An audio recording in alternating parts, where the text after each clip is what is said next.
সুজি দিয়ে পারফেক্ট কালোজাম মিষ্টির রেসিপিটা শেয়ার করতে চলে এলাম। খুব সহজেই সুজি দিয়ে কালোজাম মিষ্টিটা তৈরি হয়ে যায় এবং শক্ত হওয়ার কোনো ঝামেলা নেই বা ফেটে যাওয়ারও কোনো ঝামেলা নেই। সকল টিপস শেয়ার করে পারফেক্ট কালোজাম তৈরি করে দেখাচ্ছি। আসসালামু আলাইকুম, ওয়েলকাম টু আয়ান্স কুকিং।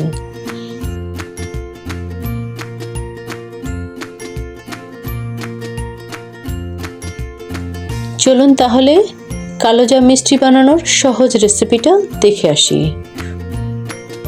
প্রথমে চুলায় প্যান বসিয়ে নিয়ে নিচ্ছি 1 কাপ সুজি। চুলার হিটটা লো ফ্লেমে রেখে সুজিগুলোকে কয়েক মিনিটের জন্য ভেজে নেব। সুজি খুব দ্রুত পুড়ে যায়, চুলার আঁচটা লো ফ্লেমে রেখেই সুজিগুলোকে ভাজতে হবে। খুব খেয়াল করে এই কাজটি করতে হবে। সুজি ভাজা হয়ে গেছে, চুলার আঁচটা বন্ধ করে সুজিটা নামিয়ে ঠান্ডা করে নিব। এ পর্যায়ে মিষ্টির জন্য শিরাটা তৈরি করে নিচ্ছি। শিরা তৈরির জন্য নিয়ে নিচ্ছি 2 কাপ চিনি, পানি নিয়ে নিচ্ছি 4 কাপ, ফ্লেভারের জন্য দিয়ে দিচ্ছি 2 এলাচ। এখন চিনিগুলোকে ভালো করে নেড়ে দিব এবং একটি বলক আসার জন্য অপেক্ষা করব। চিনি গলে গেছে, বলকটা চলে এসেছে। এখন ঢাকনা দিয়ে ঢেকে চুলা থেকে নামিয়ে এক সাইডে রেখে দিব। চুলায় প্যান বসিয়ে সুজির ডোটা তৈরি করে নিব। 2 টেবিল চামচ ঘি দিয়ে এর সাথে যোগ করব 2 কাপ লিকুইড দুধ এবং দুধটা অবশ্যই আগে থেকে জাল করে রাখতে হবে। দুধটা ঠান্ডা হতে হবে, গরম দুধ ব্যবহার করা যাবে না।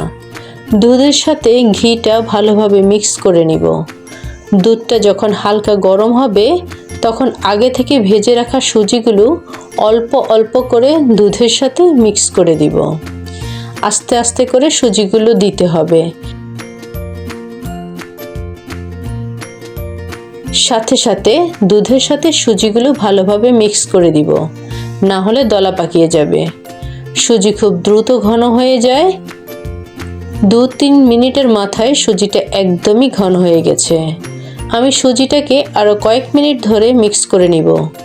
যখন সুজি প্যানের গায়ে লেগে যাচ্ছে না, ঠিক তখনই এই সুজির ডোটাকে আমি তুলে নিব এবং চুলাটাকে অফ করে দিব।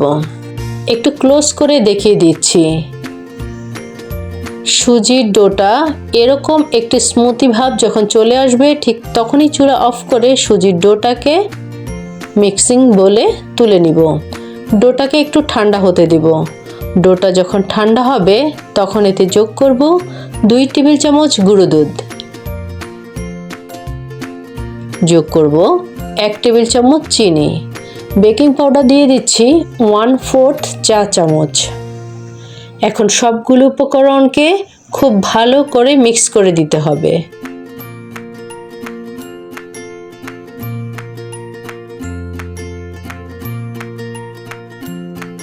ডোটা কিন্তু আমার মিক্স হয়ে গেছে। আমি একটু ক্লোজ করে দেখিয়ে দিচ্ছি। ডোটা খুব ভালো সফট হতে হবে।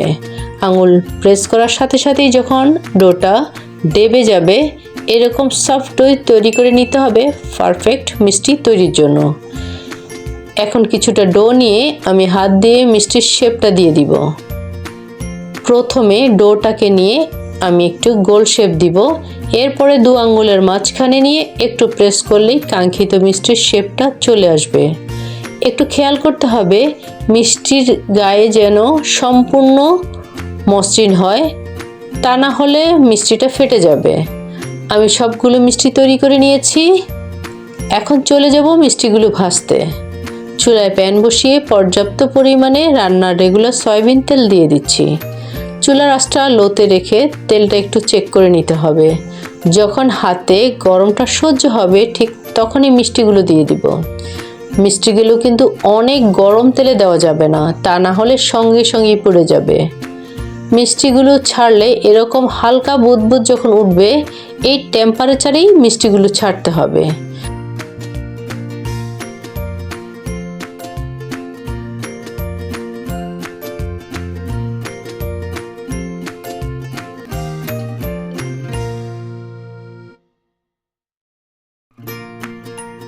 মিষ্টিগুলো যখন তেলে ভেসে উঠবে তখন হালকা করে একটু নেড়ে দিতে হবে। এ সময় মিষ্টি অনেক নরম থাকে। সম্পূর্ণ লো ফ্লেমে মিষ্টিগুলো ভাজতে হবে। এ পর্যায়ে মিষ্টিগুলোকে খুব ভালো করে নেড়ে দিতে হবে, অনবরত নাড়তে হবে।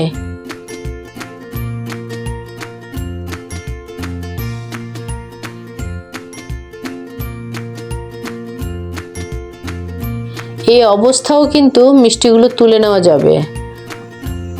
যারা মিষ্টিগুলোর হালকা কালার চান, আমি যেহেতু কালো জাম তৈরি করব, এজন্য মিষ্টিগুলোকে আরও একটু ভেজে নিব। মিষ্টিগুলোকে খুব ভালোভাবে নাড়তে হবে যেন মিষ্টির সব দিকে কালারটা ঠিক মতো আসে।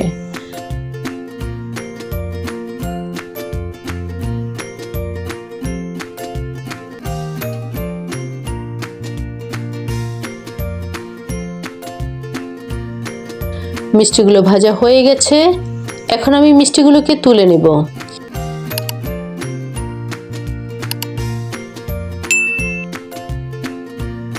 মিষ্টিগুলোকে ঠান্ডা করে নিচ্ছি। মিষ্টিগুলোকে এখন এই গরম শিরার মধ্যে ঢেলে দিব। 3 ঘন্টা শিরার মধ্যে ডুবিয়ে রাখবো।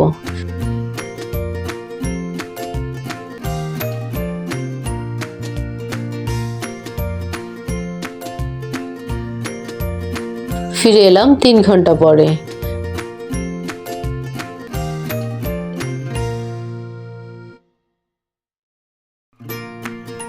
দেখুন ভিউয়ার্স, মিষ্টিগুলো কেমন ফুলে রসে একদম টইটুম্বুর হয়েছে। একটি মিষ্টি তুলে দেখিয়ে দিচ্ছি আপনাদেরকে। দেখুন মিষ্টিগুলো কিন্তু খুবই সফট।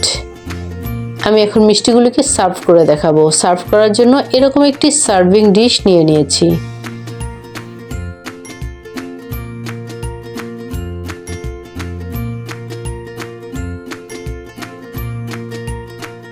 তো কালো জাম মিষ্টিটা একদম রেডি। এখন আমি এর উপর একটু মাওয়া ছড়িয়ে দিচ্ছি।